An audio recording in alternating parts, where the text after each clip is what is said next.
Kulambo, arinola at ilaw, yan ang naaalala ko sa'yo, mahal kong ina, sa ating paglalakbay. Tinuruan mo kung paano maging mapagpasensya at matiisin sa buhay.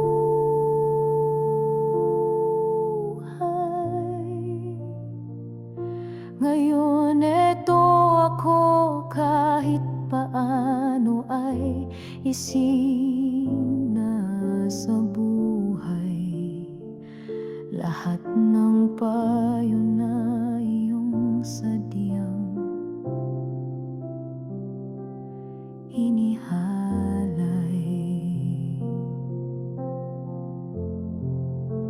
Alam ko marami akong pagkukulang sa oras, yaman at kalingat. Aminado naman ako, makakaasa kang kung ano man ang lahat ng naituro mo bilang anak ay nandito sa puso ko. Iba man ang naging kalagayan at linya ng buhay na aking tinatawid at inihango,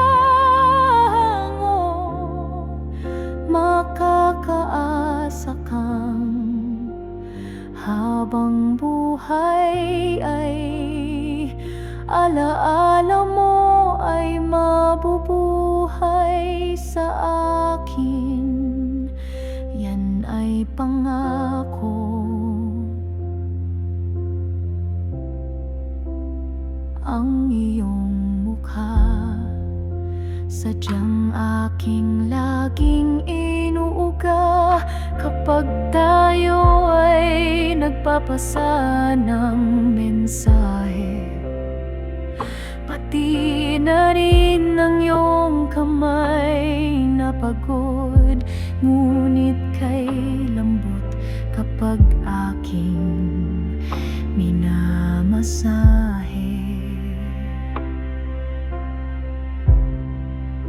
Ako ay masasabi kong pinalad sa masalimuot at komplikadong buhay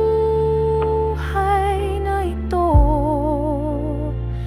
Dahil bukod kay tatay sa iyong pag-ibig at pagtitiis ay pinalad sa inang tulad mo.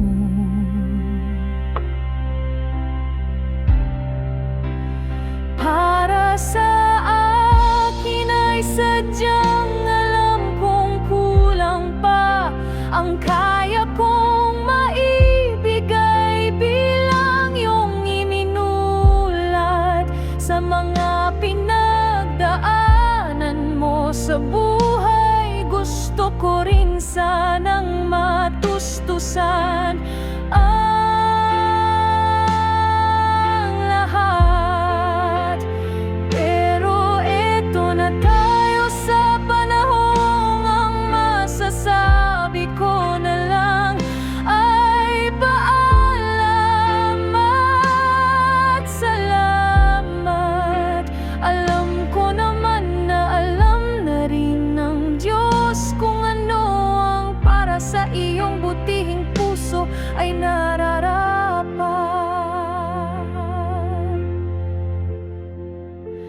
Wala akong takot na sabihin sa lahat at lubhang ipinagmamalaki ka bilang ina. Ilang milya man ang layo mo, patawad, di man lang kita napagsilbihan. Kahit sa huling hininga, pero sa buong takbo akong inisip, kundi ikaw, si tatay at ang aking adhika, na balang araw maibigay ko sana ang pinapangarap na ginhawa. Sa huli ang Panginoon na rin pala ang magbibigay nito sa'yo, aking ina.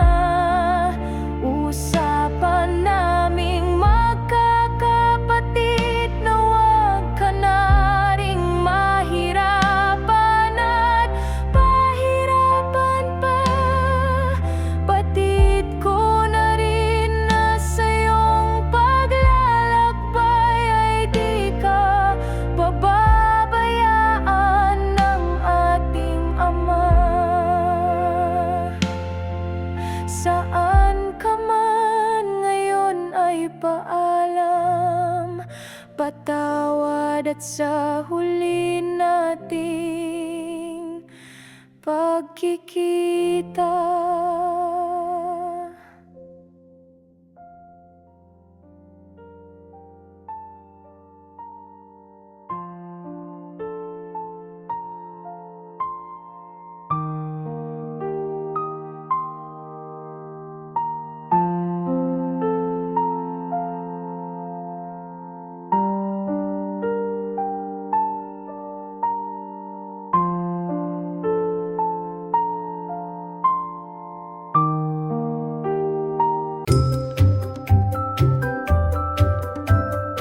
Edge Plum.